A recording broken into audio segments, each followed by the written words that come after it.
आपला शूरवीर 500 योद्धांचा भीमा कोरेगावचा इतिहास आठवतोय आणि इतक्या वर्षापूर्वी जरी ती लढाई झाली असेल तरी 2025च्या शेवटी 2026 मध्ये जाताना आजही भीमा कोरेगावला लाखोच्या संख्येने भीम अनुयायी येतात आणि आपण यांनी हेच दाखवून दिले की भीमा कोरेगावच्या दिवशी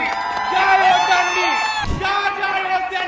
इकडे पेशवाई माती काढण्याचं काम केलं होतं त्यांना आम्ही विसरलेलो नाही आहोत मित्रांनो। आणि दुसऱ्या बाजूला ज्या 500 शूरवीरांनी इकडच्या व्यवस्थेच्या विरुद्ध, इकडच्या परिस्थितीच्या विरुद्ध आणि इकडच्या पेशवाईच्या विरुद्ध बंद उकरण्याचं काम केलं होतं त्यांना आपण अभिवादन करायला येतो। तेव्हा फक्त महाराष्ट्राला नाही तर भारताला नाही तर अख्ख्या जगाला दाखवून देतो की हे बाबासाहेबांची औलाद अजूनही लढलेलो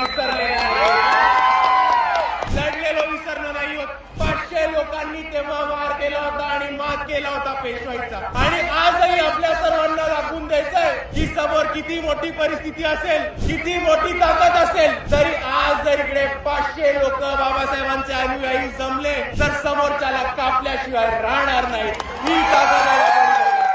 आणि म्हणून मी आपल्या सर्वांना एवढीच विनंती करतो की आज जसं आपण भीमा कोरेगावच्या इथे अभिवादन करायला एवढ्या मोठ्या संख्येने आलो त्याच पद्धतीने आपल्याला हा शौर्याचा इतिहास आणि आपल्याला आपल्या समाजाचा लढवय्या इतिहास पुढे घेऊन प्रत्येक क्षेत्रामध्ये घेऊन जायचा आहे आणि भीमा कोरेगावच्या शौर्यांना आपण तेव्हाच अभिवादन करू जेव्हा आपण त्यांच्या पद्धतीने त्यांच्यासारखे छाती टोकपणे लढणं शिकू।